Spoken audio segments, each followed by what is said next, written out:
Hello, everybody. Welcome to Automating Success. I'm Joe Langton, your host, and right now I'm here with Uzair. I literally just asked this question, and here I am questioning myself. All right, good. So,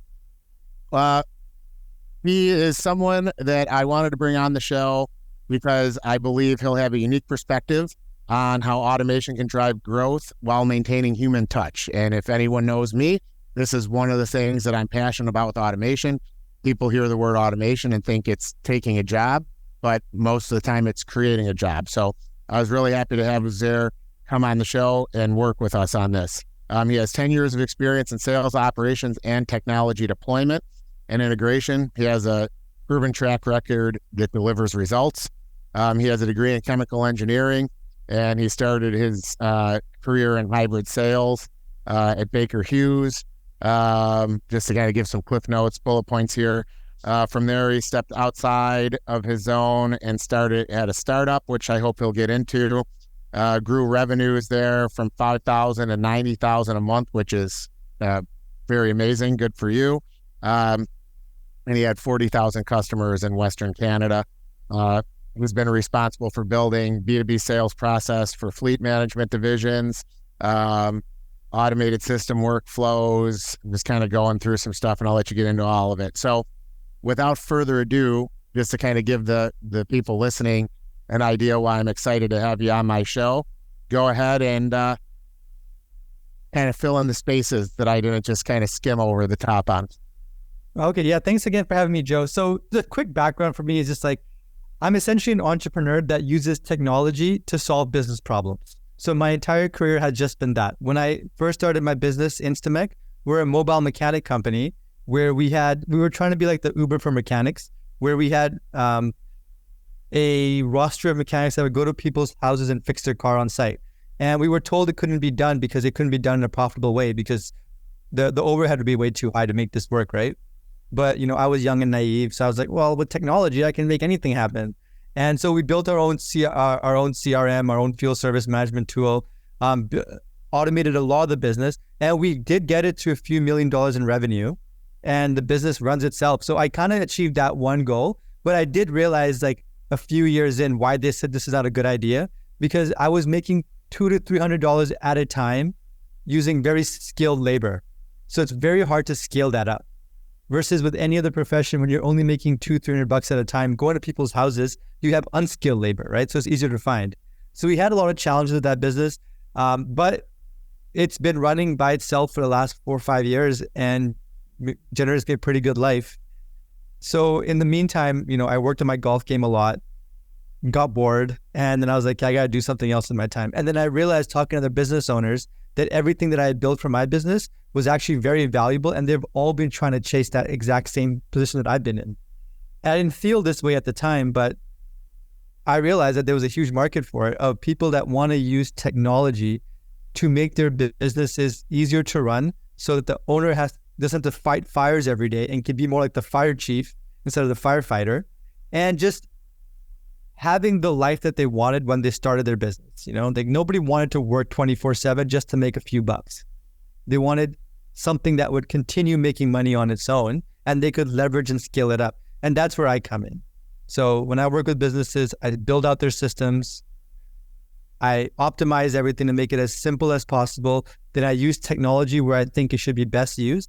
And then I use overseas labor to keep their human resources costs low. And it all adds up to a easy to run business where you have full transparency in what's going on.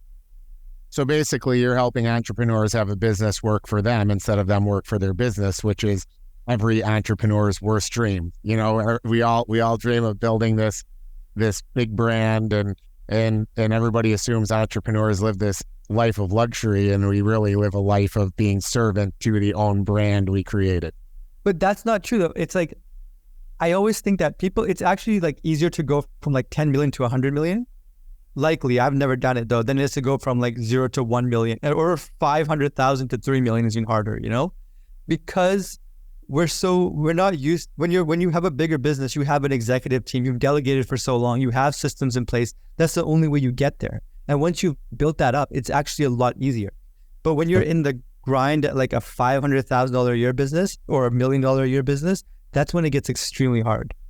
Yes. And yeah, I totally agree with you. I've told many people, for me, the hardest part for me when I was scaling my business was the $1.5 million range.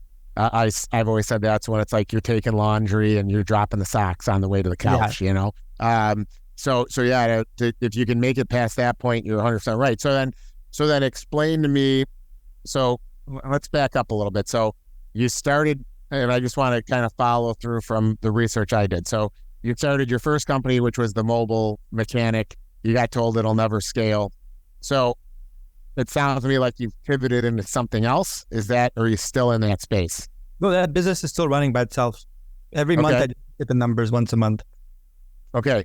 So now like, what do you do so now you said you can work with companies.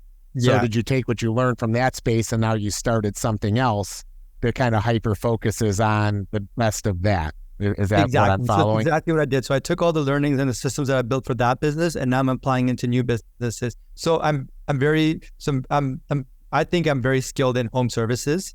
So anything that requires a person to go to someone's house, I think I have that down pat. That's like my expertise. But I also work with other types of businesses like coaching, even wealth management, because I also understand those spaces quite well too. So those are the three kind of niches that I'm involved in right now. So what did you peel off? Okay, so getting into the home service industry. Yeah. What components did you peel off? So let's say if Joe Langton with AOS said, hey, we should work together. Okay. How would that type of interaction go for the people listening to the show? What is it that you've what module can you hyper focus on to kind of get somebody past that $1.5 million road bump? So that depends entirely on the business, right? So the first thing that I'd work with when I start working with a client, or even I try to understand the business, I just want to know, like, what does the process of your business look like? So I do a workflow and I understand, like, how do you take the inputs, which is customer leads? So I have to understand what the inputs of the business are, how you transform them, what your outputs are. Outputs are most likely going to be, the inputs are going to be leads come in, inquiries come in, and then we have to convert those into profit, right? And I have to figure out what that system looks like for you. Once I figure that out, then I can be like, hey, based on what I see so far and your goals, these are the projects that we should tackle to get those goals. And then we prioritize those projects from like the ones which have the highest confidence and the highest chance of an ROI based on the effort required, right? So we tackle the easy stuff first, and then we go down the list of the more difficult things, right? So for example, easy things would be like, are you taking advantage of your existing customer list? Like a lot of clients that I have a huge roster of customers, but they don't take advantage of that. No email campaigns, no automatic stuff like that. So is that what you do then? Do you help them put together an email campaign, or you just basically say, okay, this is what you're missing, and so explain that? No, then I help them build it out. So the thing is, I tell them what they're missing. I do the advice and I do the implementation too. So I'm interested. So it's ironic you bring this up. I just had a conversation with my sales team to say, hey, we do $10 million in landscape. We have all these customers since 1999, and a lot of them, they haven't purchased anything from us for 4 or 5 years. But it's so exactly like what you're saying is the system that I'm trying to manufacture through just mining the data. Do you have some sort of software or some sort of IP that will do this anyways, or how does that work? And only share what you can share. But yeah. This is actually good for people to understand it, because this is stuff I didn't see in the research. This is perfect. Yeah, no. So, well, there's no way to automate this. You can use ChatGPT's code interpreter to like do the foundational automation where you can put in all your data and be like, yo, find me some trends. But at the end of the day, it requires a human to go through it and be like, hey, what's the best way to approach this? And you kind of get that through experience and just understanding their customers and understanding their business, right? So it's a whole process that I have to follow through. So I do the process of figuring out what needs to be done, and then I help implement it as well. So a lot of the stuff that I can do myself, because my skill set is sales, marketing, and operations, and tech, because that's what I did with my business. But I'm not very good when it comes to accounting or legal or compliance. I find that boring. So now just kind of going through my research. So So InstaMek, Yeah. okay, was which company? Was That was the mobile mechanic business. the mobile mechanic. And Yeah. then and then that's still running. So what state is that running in right now? Or what area are you using that? We're in Western Canada, so Vancouver, Kelowna, Calgary, Edmonton. And then are you focusing on like regular vehicles or fleet vehicles? Like what type of what is your what's your best customer in that space? We have some fleet accounts with hundreds of vehicles, and we mostly focus on regular customers. That's like an 80-20 thing. I don't like revenue concentration risk. I don't like having one customer that has a large part of my revenue. Okay. That's interesting. So you and I would look at it like at least it's one location. I'm always going to the same location all the time, but I can appreciate the fact if you tie up too much in one person in that location, then that could be a problem for you. So what do you think are some common problems for keeping people from adopting automation? Like right now for you? Well, the biggest problem that I have with people is that when like people think they've done a good enough job at it. Like they think they've got a few SOPs hidden in their Google Drive somewhere that they've done their job, right? But no one seems to follow it. Or they think that they have more pressing issues to deal with where I need to make sure there's enough money in the bank account. I got sales to worry about. I'm fighting fires every single day. So people are just caught up in the day-to-day of their business that they don't have time to focus on the business. This goes back to the putting out fires instead of being the fire chief. Exactly, what right? You said. So a lot of people are firefighters. And then you'll set time every week. You'll have enough time to fight fires, but you'll never really spend the 2 or 3 hours a week that you should working only on the business and setting that in your calendar, right? Unless you make the decision to do that. And obviously, like you have to trust the person that you're working with, because I know there's a lot of people that claim to be able to help you out, but they're not always the most capable of doing it. So it's a combination of two, right? It's like a lot of business owners have been burnt in the past by hiring people who told them that this is a success, this is what it takes to get there, but then they hire them and they don't deliver, right? And you can only take that so many times before you're like, okay, enough is enough. Because that's what happened to me. I have, like when I try to grow my business, I try to hire all the different marketing agencies. And I was like, okay, well, maybe I'm spending too little money on this $1,000 a month agency. So I went to a $17,000 a month agency. And it was the same results. It just doesn't work, right? Well, because at the end of the day, no one understands your business like you do.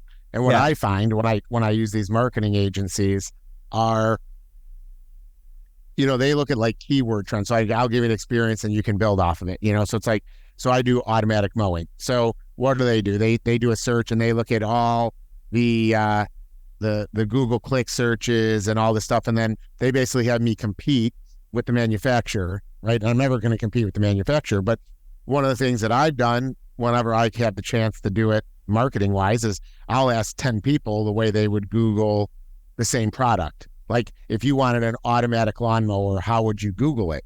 And what I find is that gets me the best marketing by taking like a peer group, but I don't feel like marketing companies do a good job of that.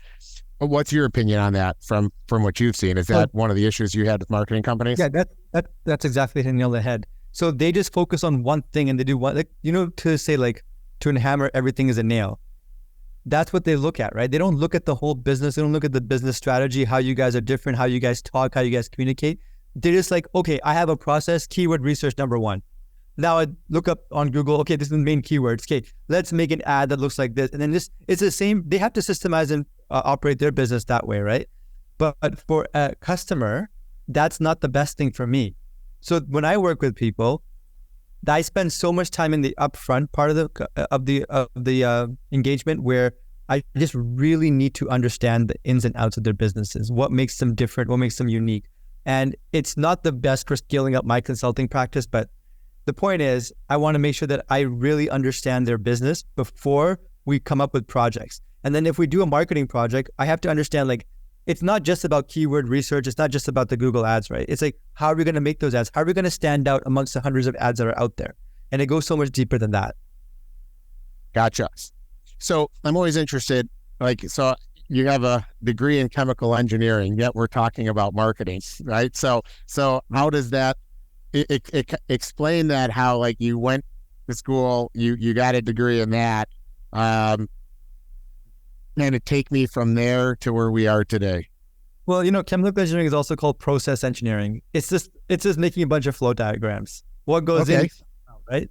So that's effectively all businesses are. It's a bunch of processes. Businesses are just a collection of SOPs and processes and people involved in them. That's all it is, right? And I was like, well, it's a natural transition. I've been making flow charts my entire life, and I still haven't stopped. Except this is more exciting than a bunch of chemicals that go into a reactor. Well, see, so I'm glad I asked that question because, this is what happens. So for me, the question I get a lot of times. So I went to school for small circuitry and analysis, and then I became a union electrician and ended up having multiple businesses. And at the end of the day, looking at that, it's the same thing you brought up. Everything I learned in that space, it's following a flow chart. Think about a circuit board. It's here to here to here to here to here. That's what it is. So I think it's interesting because I'm looking at the verbiage, chemical engineering, and I'm thinking, okay, we're making some chemical concoction, but when you break it down that way, it makes total sense to me now. Like when I was in my electrical engineering class, it's all the same stuff. It's flow charts. It's like what goes in must come out. Correct. Yeah. So, well, when you think about it, that's what marketing is. They're just big funnels. You try and put as much in, and then get an output that you desire out, and it just depends on what vertical you want the output in. Exactly, right? So you get your inputs, whatever. This can be just impressions, can be leads, can be whatever, and then you got to figure out the transformation, and that's the key. The key is that formula that you put inside there, right? Correct. So I'm trying to think where I kind of want to go. So how are you automating? I mean, you said a little bit ago, and I will say, take no offense to this, I was a little bit confused because you're like, a lot of what I do can't be automated, right? There's a certain element that you just have to be able to go through and teach it. But are you working on things to automate it? Because I've heard you say a couple times in my consultancy type business, right? Sometimes people want to tell me I should be a consultant, but I don't want to find myself being limited to the amount of hours I can book. So with your experience and the things you're doing, what are you doing to keep yourself from being limited so you can continue to grow in the space? Okay, it's a good question. So this is you're right. A consulting business is just a job you're selling hours, right? So what's unique about what I do is when I set up people's systems, and then we set up technology that matches those processes, right? So that everything flows very well internally. But at the end of the day, you're always going to be left with some sort of gaps in your processes where there's going to be some sort of manual work, right? And that's where I start building my own technology, my own little bots, whatever I can come up with that will do the manual work for you. And those pieces of software that I build, those are the things that I license out to my clients. And then my clients will pay me on a recurring basis for the automations that I built. And then with those automations that I built, I'm responsible for maintaining them and updating them and making sure that I use my server space for those. So it's like a software company combined with consulting. I come in, do the consulting part of it, make sure the business is right, and build the tech for you. And then that's the ongoing fee that way. Okay, so now this makes sense. So you could essentially, if you came into my company and I said, okay, these are the areas I want to hyper focus on, you then just pick what you already have, and if you don't already have it, you'll work with me to build it. So if you don't already have it, how do you bill for that, right? Like do you bill for it as a custom template, or do you say, hey, listen, I'll make the template, and once I get the template, we go into the recurring revenue model? Once I build a template, we go on the recurring model. Okay. And then how do you, by the way, I'm asking some of this question to help you, obviously, let the industry know, but for me also, because I'm kind of interested in this. So then how do you, is it a fixed price in that recurring revenue, or is it based on how much you're running through that module? Is it a revenue-based thing? Is it this is a flat fee? How does that work? It's a combination. So it depends. It scales up, but it's a base price. It's like $300 a month is base at the minimum.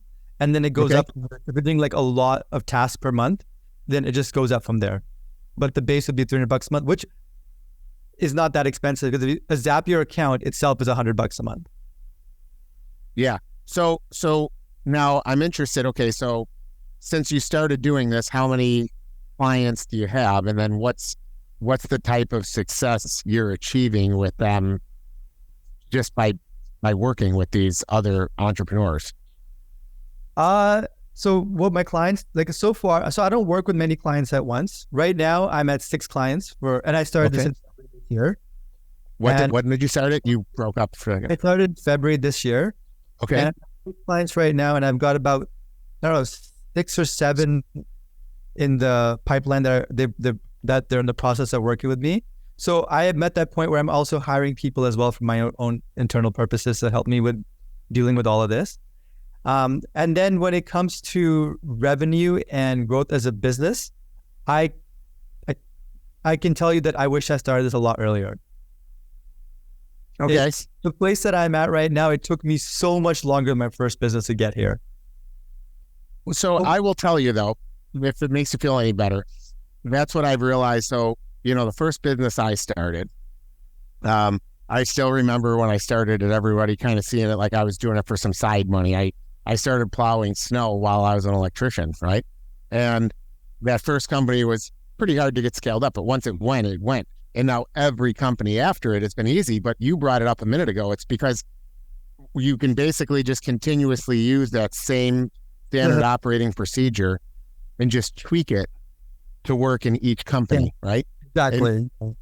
And I'll say most people don't have value to have multiple companies, right? So by working with somebody like you, they're getting someone that's constantly tweaking a recipe or a template to get them the quickest yield or output as fast as possible in the business they want to be hyper-focused on. Yeah, right? I've done it, right? For example, HVAC businesses, Service Titan. Like I know this thing like the back of my hand. I'm building automations for Service Titan. I build up so much for HVAC companies. If I get an HVAC company that wants to work with me, I have everything ready to go from day one. So doesn't Service Titan own Aspire? It's a software company they do that, for landscaping. Yeah. That's interesting. You bring up you work with them because in the industry I'm in, they're like they're growing like crazy. So that's pretty awesome that you're working with them. That's impressive on the resume here, So with Service Titan in HVAC and plumbing, and even to a certain extent pest control, Service Titan it's like the gold standard. Everyone uses it, right? So I pretty much built, like when I look at the software that I built for InstaMek, it's very similar to Service Titan, like all the features of Service Titan that software has. And so I've got like a pretty good understanding of how to build it, but some people don't want to use it because it's very expensive, right? And then I have to like build my own Service Titan using Airtable and a front for it, but it's fine. See, so you brought up, so like for me, maybe you can give me some advice right on my own show here. So the issue that I'm having with some of these software companies are, especially certain ones, I won't say their names, so I don't want to piss anybody off, but they basically want a piece of the profits. But for me, my company is way more profitable because I'm doing things with automation than my other peers. So my issue is like, hey, listen, I would partner, but your model that works traditionally for everybody else is grabbing too much from me because historically now I'm more profitable because I've automated my redundant tasks with mechanical tools, Mm-hmm. So what do you mean by they want to partner with you? So what'll happen is they'll say to me, like in their price model, hey, listen, you work with us and we're going to take 6%. We'll start by taking 3% of your profits, but our software is so good, we're going to make you more profitable. So in 3 years, we're going to take 6% of your profits, right? The issue that I have with that versus other companies where they'll take a cut of the gross revenue, okay, is for me, I am already showing that I am typically 10% more profitable than other brands in my space at Langton Group because I've already automated 22% of my book of mowing business. So my issue is I don't want them to take 6% of the gross or my gross profits because they're taking more from me than they're taking from a competitor. I have never heard of this before in my life. They taking a percent of your, I thought it was the monthly fee for using software. Yeah, no. So the new theme in my space is they'll automate all your billing. They'll tie back into your QuickBooks. they have all these templates and modules. And then what they do is they say, hey, listen, we're going to make you so profitable because of our system that we're going to take a cut of the profits. And it's what's keeping me from automating my systems, because I'm like, but I'm already more profitable than my peers. So you don't get to take that from me. I think it's a cool business model on their end, but I've only ever seen like take a dollar amount per user or something like that. Maybe for a guy like me, I'm talking to a guy like you, and I'm like, I'd be better off to work with you. Let you give me like a custom template that works just for me, and then let you figure out all the plugins, because to me it's easier to say to someone like you that I know is making the back end templates than you can do it yourself to make something that fits perfectly for my company than to basically work with a company that says, okay, now you got to make all your stuff fit here, because there's hardly anybody doing the automation like we do it.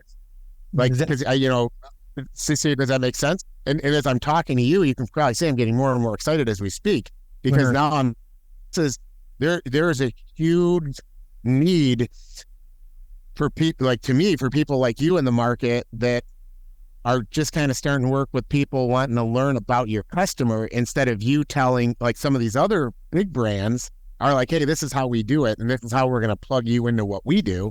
Because you look at someone like me that's kind of an anomaly in the space, and it's like, but I'm not going to plug in well with any of it. Other people are mowing with zero turns. I'm mowing with robotic lawnmowers. I'm making money in my sleep. They're shutting down at 5 o'clock at night. Yeah, no, 100%. But you know what, though? That makes sense, though. You got to find that person, because like the way that I'm doing it is it's custom made, but it's not scalable. So the big guys, they have to do it this way, because if you look at it from their point of view, right? If you were the big guy, you're like, I want to make it as cookie cutter as possible because I want to scale up. And you can see where they're coming from too, right? Oh, so I absolutely can.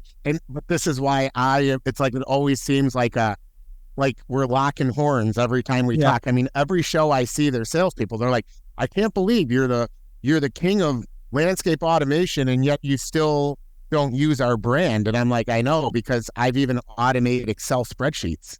You know what I'm saying? So then I'm like, I would do it, but I just don't want to share that much with you. I mean, to me, to share that much money, they should be an equity partner.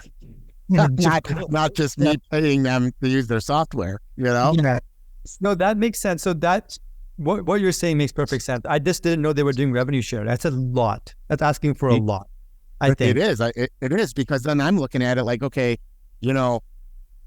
I'm basically gifting you my profit. Yeah, no, that's asking for a lot. It's like a franchise then. Like, exactly. All the negatives of a franchise. Correct. Well, and so listen, even speaking of that, it's like, sometimes I debate franchising AOS, right? But the reality is, if you franchise a space that hasn't existed yet, okay, I get that. But they're trying to basically reverse come in to a space that, that already exists, and just trying to take a module. And by the way, I will say, when you look at it, building, when you get up to $10 million, that's a full-time position. Just for somebody to send bills and collect money. So when these people do this kind of stuff, then the question is, okay, well, I could have 2 employees do that for $60,000 or $80,000, or I could just have their software do it for $60,000 or $80,000. At the end of the day, it's still the same spend, right? So there's another side to look at this. But at the end of the day, technology is supposed to be deflationary, so they have to make it cheaper than having people. That's the point. Yes. Yeah. So this is kind of good. I kind of like, see, now we're starting to we're getting into it here. So if you say you've got six clients, so are they all in similar spaces, or are they kind of spread out in all different spaces? And how are you getting your clients? Is it a lot of word of mouth, or how are you acquiring them? They're all in similar spaces. So home services. And I get them through a multiple of ways. So word of mouth and partners are a big one. Cold outreach. I started off with cold email. I post a lot of content on Twitter and LinkedIn, and I do podcasts. Fantastic. Well, so I'm glad I got you on, because this is actually great. So One of the things people don't realize in the power of a podcast is actually people have to share the podcast. I can't tell you how many people come on my podcast and then they never share the episode. So the whole point of being on is almost moot. So this makes me happy because I know you're going to be the type of guy that shares this. So what inspired you to be an entrepreneur in the first place? So, we're on here 2 entrepreneurs, right? But you went to school. What made you say, okay, I'm going to start up my first business and kind of go into that? Well, the part that made me want to start being an entrepreneur was I read this book called Millionaire Fastlane by Andrew DeMarco when I was in school, and I was reading about different finance books. So I was like how do people get rich, right? And there was the different ways that we're taught to get rich. It's number one is get a high paying job, invest in real estate or the stock market, and hope for the best. And as an engineer, you're limited by how much money you make, right? High paying jobs can be super highly skilled healthcare professions or sales jobs. But I was an engineer. So I knew that there's a cap to how much I can make because as an engineer, you're always the cost center. And so the plan for an engineer to get rich was make a few $100,000 a year, invest in the stock market. And then there's this put your money for 25 years and you'll at 6% return and you're going to be this much money, which is complete BS because that number is never that. It's either higher than that or way lower than that. And in your last year, you could have a minus 20, 30% drop and it just defeats all the purpose of the compound, right? So and either way, it relied on luck. The whole process relied on luck. And it might work out for you, it might not work out for you. Well, and the other thing that process never accounts for is just inflation. So a lot of the times people always say this, oh, put your money away and just be strategic. But it's yeah, but sometimes what happens if inflation increases more than your yield of your earning? You know what I'm saying? When you look, so. And we've had inflation of 30% in the last 2-3 years, which is obscene if you think about it, absolutely out of this world, right? Correct. So, but when it comes to business, okay, so when you want to ask for a raise at work, you have to go to your boss and a beggar, be can I please get a raise? Or I'm going to go lead to the company, right? You got to play that game, right? But when you want to ask for a raise at your company, you just increase your prices. Simple. Or you hire more staff, you scale up, you bring more people in, you spend more money in marketing. It's that's how you increase your prices. And then there's not limited by number of hours per day that you have. If I want to increase my prices by, let's say I double. How often do you double in a salary? When my business doubled in 1 year and I did nothing, Joe. I had no idea how it even doubled. I just saw the numbers holy crap, we literally doubled. All I did to double was I tweeted my goal this year is to double my business. And the end of the year I was oh, it doubled. And that's only business can do that. Correct. No, totally. Well, and you even talked about giving the raise, and I just want to put this plug for any entrepreneur that listens. A long time ago, before Obamacare in this country even happened, I wanted to get my people health insurance. And literally, I got the health insurance quote. And basically, I was okay, I'm going to have to raise our rates $2 an hour, and I can get all my people health insurance. And this was so easy for me to do. And it always surprises me. You brought up the fact that if you're an entrepreneur and want to raise, you just increase your labor rate. And this could be circular. It doesn't even have to be how the entrepreneur gets the raise. If you want to give something more to your people, you just have to trust that your people can carry a fully burdened rate of an extra couple bucks an hour. Really? And if they can, you don't ever have to deny them what they want as a group. Right?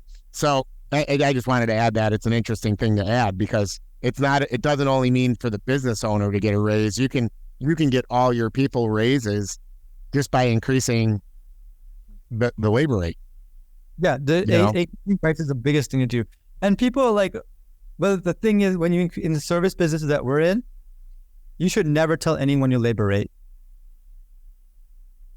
Yeah, I will tell you that it's the way I run my business. I'll tell you this: if you ever work together, is I played football. I'm always a guy that says I want to keep score, right?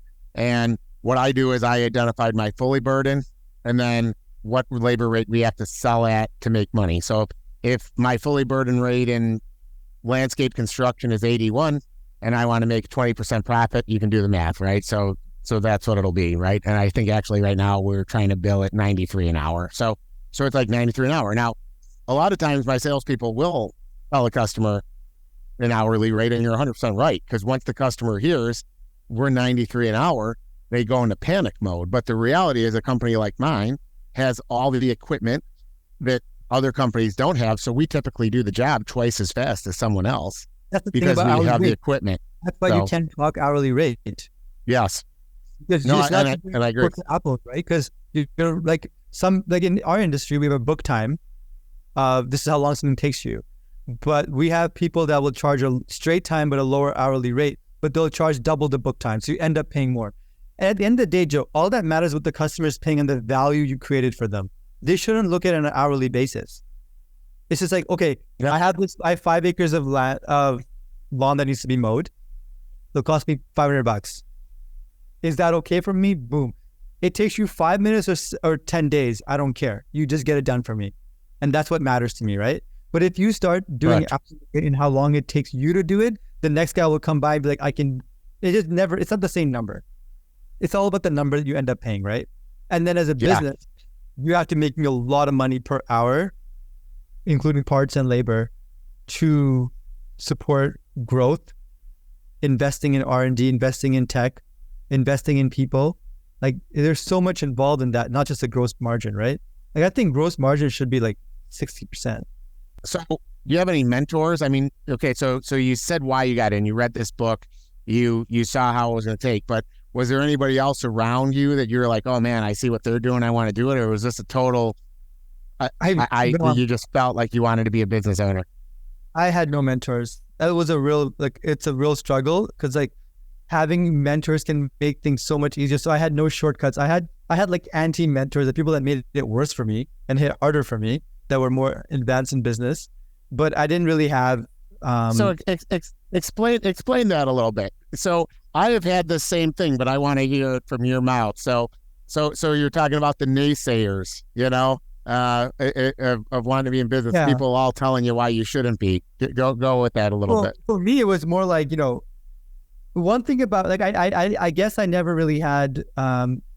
The thing too is also my particular niche is such a weird niche that there's no one who's doing it. And the thing about this niche too is there's no like gold standard. There's no like one big company that's done it the way that and that you can model yourself after, right? With home services, you have like all these different huge companies in your niche doing the same thing, but in a really large scale. We never had that.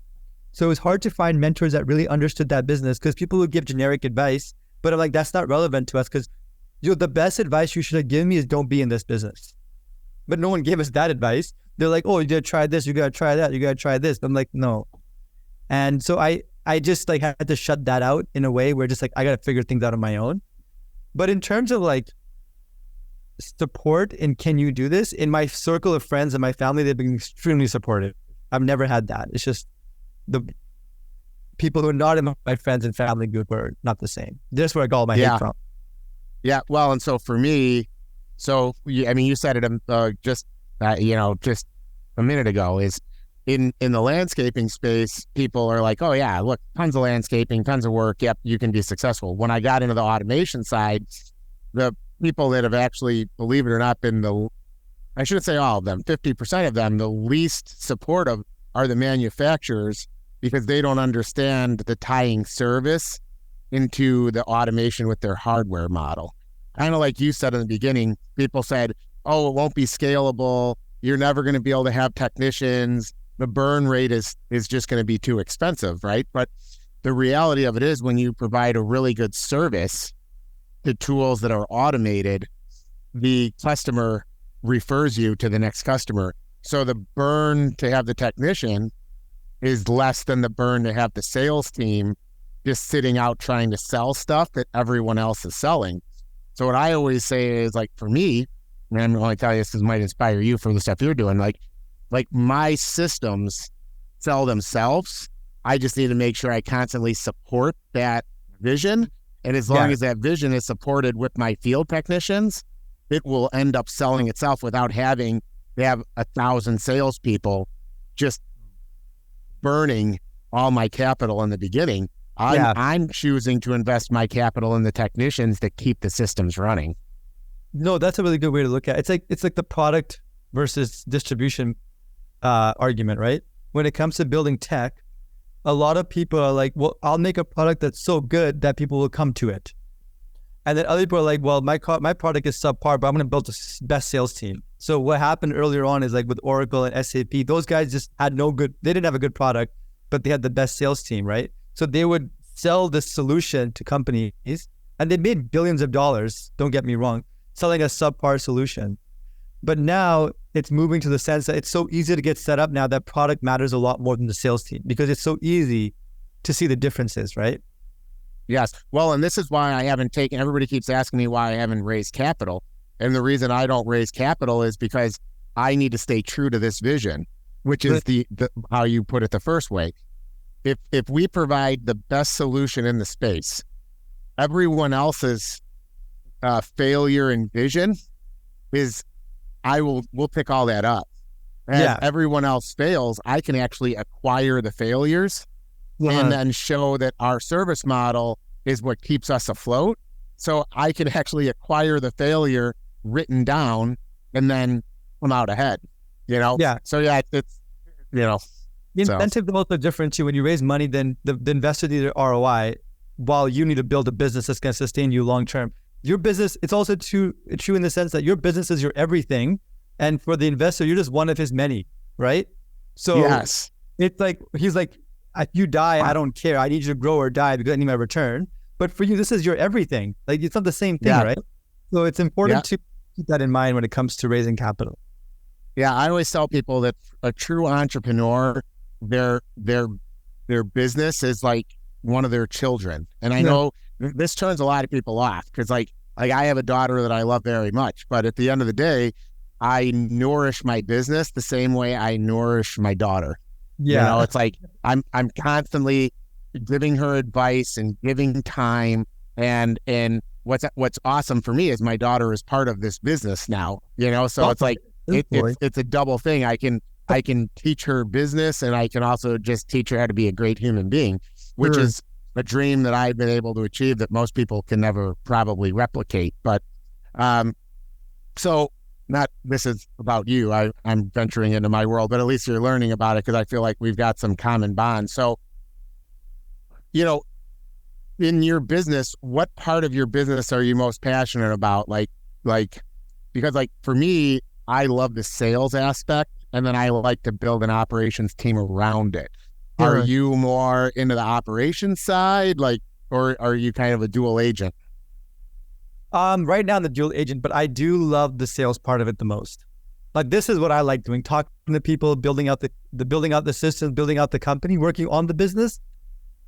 But right now I have to also implement everything myself too, right? But what I'm doing is, as I implement everything for each business, I have to document it all. So in the sense that now I can transfer this to someone else in the future too. So I'm not doing the same thing twice because I'm in the early stages of my business. So it's different right now. But effectively what I want to get to is I want to find a very, very good operating partner.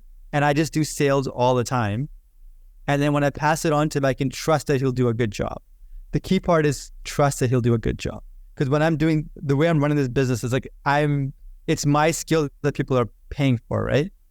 Yeah. They're paying for me. So I need to find someone that's equally, if not more talented than I am. So when they're paying for me, I'm like, actually, I got something better for you. And that person executes in a way better way that I could. Yeah. Yeah. I think that's the problem with all founders that we all have is like, for me, you know, with our brand, I'm always trying to figure out how to not turn it into like the Joe Langton automation group and keep it AOS, right? Because in the beginning, you are the face of the brand, and it's really hard to kind of break that away. You know, this goes back to like the $1.5 million to $3 million hardest point, because this is the point in all businesses where we're putting other faces on the front line, and people are always trying to kind of hurdle that face. Like, oh yeah, I know Joe, or, you know, I'm going to just deal with the founder, you know, and it's the hardest, like, to tell the person, no, you're going to deal with this person for me, and you're going to call me when this person doesn't do the job, you know? But yeah, like long-term in a consulting business like mine, there's no real scalability except for the products that I build. So I've always thought about using this as a platform to invest in the company clients that I work with. So if I find someone that I'm like, hey, this is like, I see a lot of value in this business, I can use my sweat equity to buy into that business. Sweat equity plus some cash, but that's a long-term plan. And that way, then my consulting company would have a lot more value, right?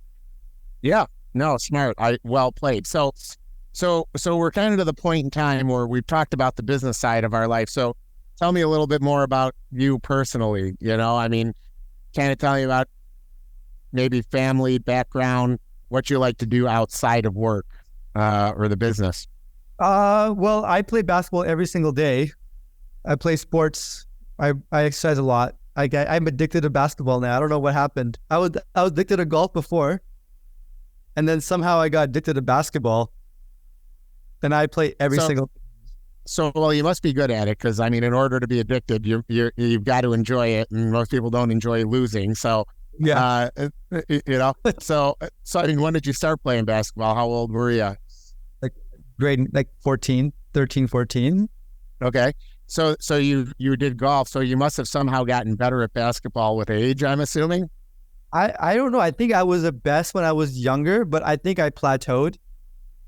And I don't know. I just love playing basketball. I think I'm a pretty good shooter. And because I can shoot the ball pretty well, it just makes the game so much easier. And like pickup leagues, like how are you playing basketball every day? Well, we both pick up, and I play at the local YMCA, and then I do men's league as well. I don't know. It's just I just like to play basketball every single day. And you know what? I'm 34 years old now, and people told me that at this age I would slow down and I would, your body breaks down on you, and you can't play every single day. But I'm like, I play every single day anyways. Like, I don't understand this idea that. So listen, all those people are bullshit. All those people are just not people like us. And I'm going to say this because I'm 44. And I stopped playing volleyball just a year ago, but I used to play volleyball 4 nights a week. And I actually played more volleyball as I got older than I did when I was younger. I honestly think there's a certain part of like an entrepreneur's like mentality to constantly stay active that kind of differentiates us from other people that give advice. Because at the end of the day, when you think about owning a business, there's a certain aspect, where it's like,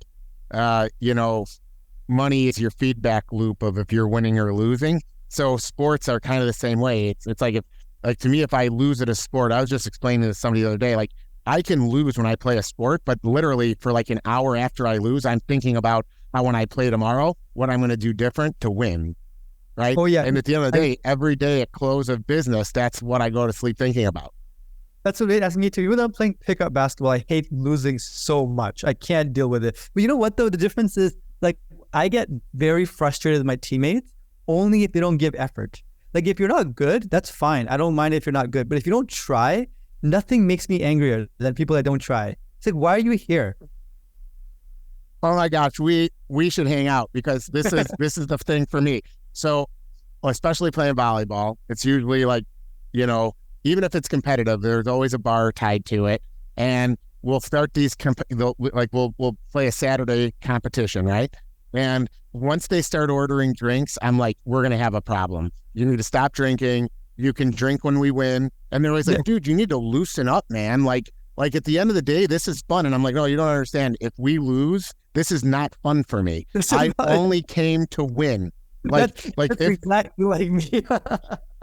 That's like, like I hate losing so much. It just makes I hate it so much. Yes. Well, and then they act like I'm some sort of a strange person. They'll be like, dude, you need therapy or something. Like this should not affect you so bad. And so listen, my own fiance, like I met Gretchen at volleyball. And what's crazy is I always told my fiance when I met her, it's like what I noticed was it was match point, and I had served, my serve was fine, my team messed it up. So then she got to serve, and the whole time she was like so focused and hit the ball over. And my point is, now we're playing volleyball together years later, and we'll drive home in the car, and she's like, I don't know why you get so pissed off. And I'm like, you do realize when you met me, I can't lose. Yeah. Why do people expect me to be different? Like, I have all these, I have several multi-million-dollar businesses, right? And I'm like, everybody that knows me knows that's like an anomaly in itself. And it's because I cannot lose. So why am I going to play sports any different than I run my businesses?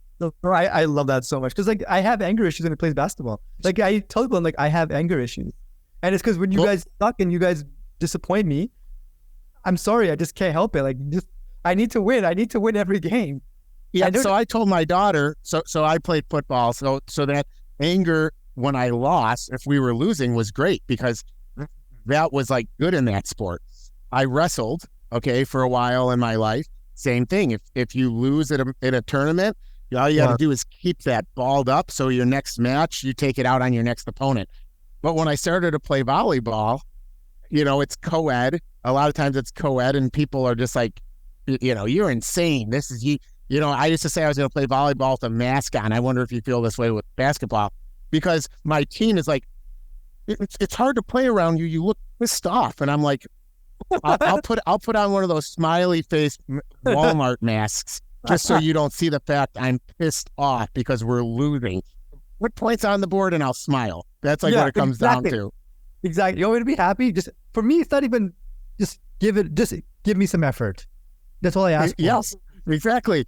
And it's not even about being good. Well, you said it best, effort. It's like show me at least that you care that we're losing. Then I get we're on the same page. But if you look nonchalant about the fact that we're sucking, okay, now that's where I start to run into a problem. Yeah, I can't. Like I can't believe people like that. Yeah. Well, people are probably tired of hearing us riff about how we hate to lose. So take basketball out of the scene. Where do you live? Like where are we taking the call from? I'm in Edmonton, Alberta, Canada. Okay. So what's the weather like up there in Alberta, Canada today? It's not bad. It's not a bad place now. Can you see the view from here? You guys are already getting some tree color change up there. So it's about like 20 degrees here Celsius, which is, I guess, 72, 73 Fahrenheit. Yeah.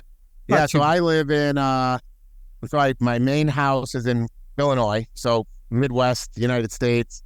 But right now, like I said, I'm at the Boca Raton in Florida. It's literally 93 degrees, hot as heck, palm trees behind me, So like if you had a vacation, where do you like the vacation then?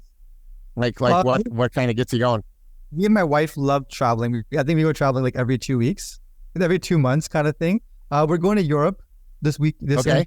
We're going to go to Dubai and then Italy and then Spain. And the only reason why I booked this trip is because I'm a big airplane guy. So I wanted to fly the Dreamliner and I wanted to fly the A380. And I was like, well, I just didn't do it. So I booked the most ridiculous flights just so I could fly those two planes. Because the A380 has a lounge upstairs, unlimited drinks. So listen, I don't want to sound weird, but you have my email. You got to take a couple pictures of this, and I want to see this plane. I was going to that. I'm going to do that. I'll send you that, okay? Okay. Yeah, good. Because so part of my dream to build this national brand is I enjoy traveling, and I feel like I can see the world. I mean, I've been like my automatic ball washing systems from the UK. I'm working with a guy in Sweden. I'm working with people in Taiwan now. And yeah, all part of it for me is to kind of check those travel boxes and just see the world, because I think it's a beautiful place that we live. And I feel like there's very few people that actually took the time to experience it, Yeah.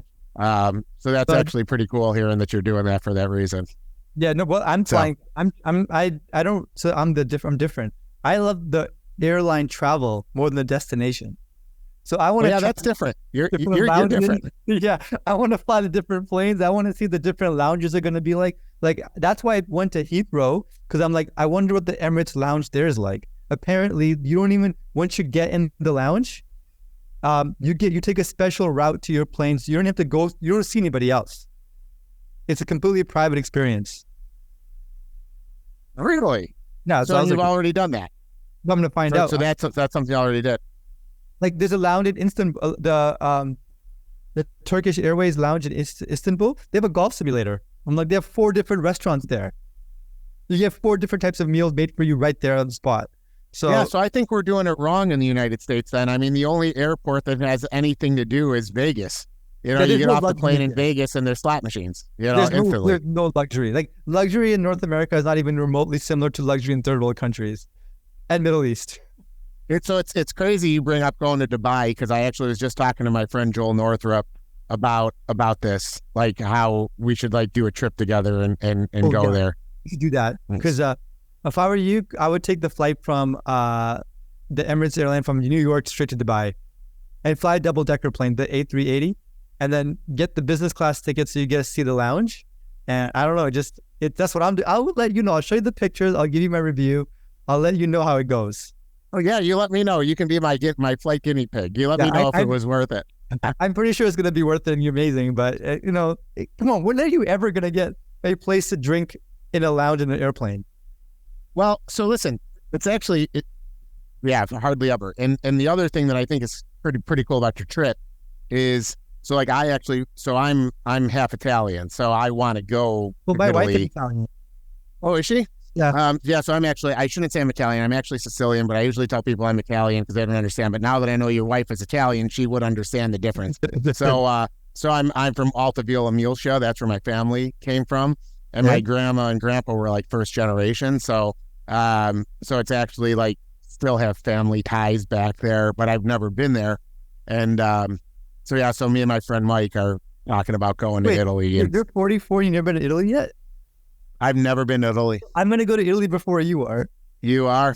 So something that's kind of cool for my listeners to hear is like, I am your classic example of like a self-made millionaire. My dad was a union laborer. My mom used to work at the local Jewel Osco. So it's like just a local grocery store. And then, so when I was a kid, I had very little money. I mean, there was a year where my mom and dad for Christmas, I got one side of a Battleship game and my sister Vicky got the other side of Battleship, and that was our Christmas. Like that's what it was, right? So we never traveled as a family. It was just where we were is where we were. And then when I started my company, I had a daytime job and I did the landscaping at night, and I just double dipped, outworked everybody around me, would work 7 days a week. Started that from nothing, literally no bank loan, nobody gave me any money, and really grew it. I've just reached a point in my life where I could actually start to travel. Ew, wow. So it's really cool for me. I try to tell anybody I try to mentor and talk to that, in this country, if you truly set your sights on a vision and a goal and just don't let anyone tell you it's not achievable, that like kind of how you said, like they can sort out all the static and the naysayers and just focus on the people that have done it, you will do it. So I'm reaching a point in my life where I have to make sure I stay safe enough so I can actually start to enjoy what I've built, Now you got to read on the art of spending money, not the art of making money. What was that? Now you got to do research on the art of spending money and not the art of making money. Correct. Well, and that's what a lot of times people will kind of tell me. Even my own daughter will be like, "Dad, you have it. Why don't you actually enjoy it?" But yeah, you got to be good at it. It's a skill on its own, right? Spending money. Yes. Well, and for me, the biggest thing I have to start to turn off is my entire life has just been reinvesting back into the business. So every ounce of money I take in, I put back, and I keep putting it back. And it's kind of getting to a point now where I'm like, okay, I got to start to take a little bit out for me because, part of building a business, if I ever do want to get investors, and I'll say this to people listening is, it took me a long time to realize that the money I pay myself as CEO and founder, it gets added back in at the end of the year in taxes, right? So, by paying myself, it doesn't hurt the business. And for the longest time, I looked at it like, I got to leave that in. I got to leave it in. And it took a banker to literally tell me like, hey, Joe, you're not helping yourself by keeping it there. Take it out and spend it. It actually makes it look worse by not doing it. And I only bring this up on the show because this is a pitfall I could see others falling into if they're not advised not to do it, About discretionary earnings, hey? Yes. Yeah, exactly. So I mean, we kind of hit that hour. Is there anything like anything else? I mean, you say you travel with your wife. Do you have any kids? Do you do you have any kids in the future? So I just got married a few months ago in July. So congratulations on that. Where'd you get married? At a local hotel at the local Fairmont in our city. Awesome. Yeah. Awesome. And where'd you and your wife meet? Do you know what I'm asking? We met through friends about 3 years ago. Fantastic. Social circle kind of thing. And what does your wife do, if you don't mind me asking? The dentist. Dentist? Yeah. Very nice. I always tell her, I'm like, you have so much opportunity in your world and your field. There's so many barriers to entry, but she has no interest in doing anything business. So I'm telling you, we're only like 3% of the population. There's very few people that are I don't know. It's almost like have that entrepreneurial bug, that just doesn't shut it off. Honestly, I don't even know if I have the entrepreneurial bug. It's just all I know.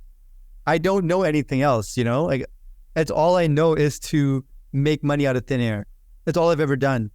I mean, yeah, I think you've got a bug though, because at the end of the day,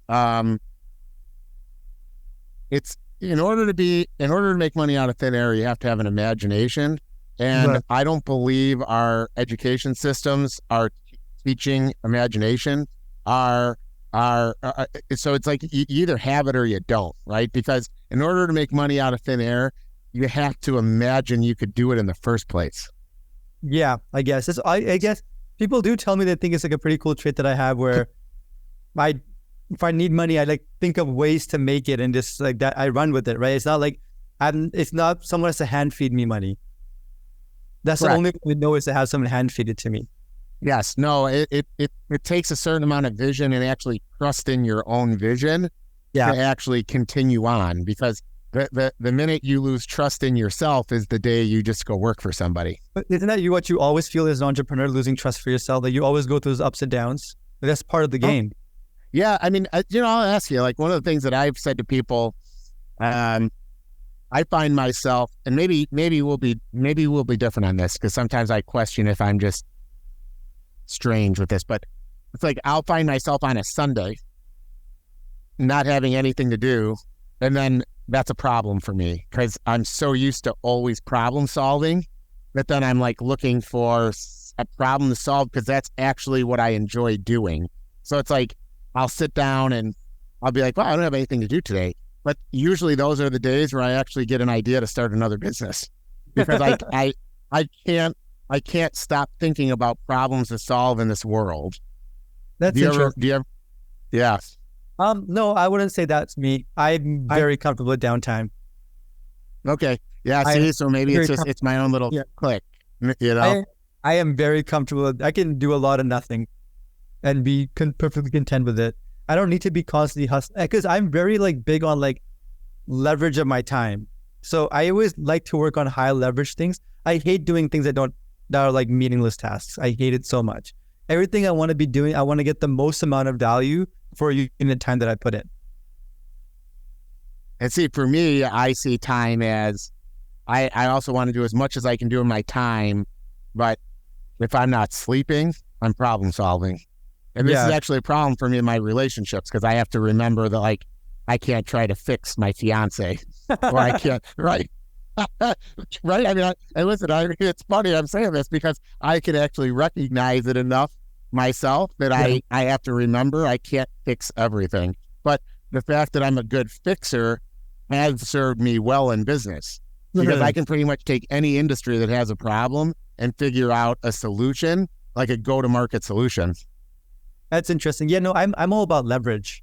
I was like, hey, what can I get for the max amount of my unit time? Like, what's the max I can get? Like, I'm all about that leverage thing. Like, if I'm doing a particular task, I'm like, hey, like this task that I'm doing, do I have to do this task again? I hate repeating the same thing over and over again. That's why I love automation, right? Like, if I'm doing a task, I'm going to do it right. I'm going to automate it, and I'm never going to do it again. That becomes doable for me. But just doing the same thing over and over again, I can't. So I'm going to probably end the show differently than I normally do. And I'm going to end the show with an invitation to come and see me in Illinois. And then you can take a look at the insanity that I live, where there are a lot of things I continue to do. And you can tell me the things that you think I could automate to let me leverage my time a little bit better, and maybe see how we collaborate together.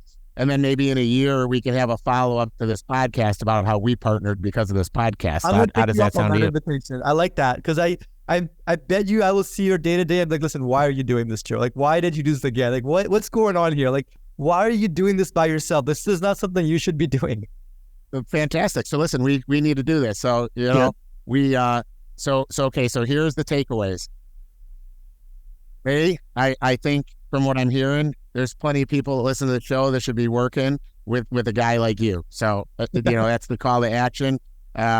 People should reach out and try to figure out how to get a hold of you. Is there a website or something for people to get a hold of you? What is it? Conwoodautomation.com. So COTTON, woodautomation.com. And then there you can connect with me and click that button. You can schedule a time to talk to me. Okay, so perfect. So there you go. So that's what I think from doing the show. I can see it myself. If I can see it, other people can see it. Secondly, you're going to tell me how that Dreamliner looks. 100%. And then I'm going to decide if I'm going to take the exact same trip you're taking with one of my friends and see all the different stuff that you saw, so I don't have to hear that somebody else went to Italy before me. So that's the second thing. And then the third is you got to come out, and depending on timing, for me, I'm going to be picking up a lot of my automatic mowers in Illinois by October, November. But there's a lot of snow removal that'll happen in that time. But really what I want you to do is maybe even see some of my southern markets where I'm automating golf. You said you love golf anyways. Yeah. So maybe I get you into the golf space, show you what I'm doing, and then you can kind of help me automate this process together. I think the best thing that we can do is go somewhere in the summer, warm in the winter. Perfect. Well, then there you go. So it sounds like you're coming down to see me in Fort Lauderdale, and I'm going to show you some of my golf courses, and you can help me automate them and help me. My goal is $425 million vertical in this space. So if you can help me automate that space, it's a win for both of us. If your market is 425 million? Yes. So here, I'll tell you how I come up with the number. So there's 14,400 driving ranges in the United States. We have a unique solution where I can pick up golf balls, cut the grass, and wash the golf balls, all in subscription. Okay. Wow. And you can own this entire market. I could. Yep. So the reality for me is the quicker I automate it, the quicker I can figure out the best sales funnel to get as many people to us so we can explain the solution. Our solution basically comes down to $16 per operating hour, okay, to wash, cut, and pick. So when you think about it, it's taking one full-time employee on the range and putting them someplace else in a field that needs customer service, and away we go. Machines don't get sick, don't have feelings, don't get annoyed. They don't give you attitude. They just work. Absolutely. So our machine picks up the time it turns, which means it doesn't even have to get sold through as a solution in labor. It can get sold through in a turf health solution. It can get sold through in no environmental pressure.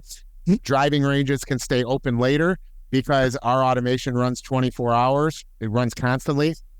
So, and it also keeps their golf balls from getting damaged because our machine that cuts the grass will cut the golf balls. Yeah. So I think the most frustrating part about driving range is when they shut it down for picking.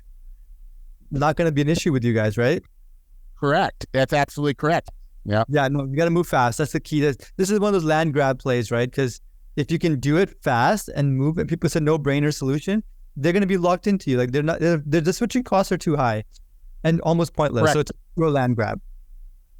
Correct. And that's what I tell people all the time. People are constantly like, Joe, why don't you wait? Maybe there's better automation coming. And that's what I tell people all the time. Right now, we just need to gobble up automation in all the verticals, right? And then the manufacturer's job would make the best automation and supply it us. Yeah. And what's good about this is you have a very defined market. It's so much easier. You have a very defined market, like your target audience, golf driving ranges. It's so doable, correct, right? Yes. Yeah. So yep. I love it. I like it. Yeah. So anyways, well, with that, I appreciate you being on automating success. And I do hope we stay in touch. Yeah, we will. So. Okay. Take care. All right. Sounds great. Have a great day.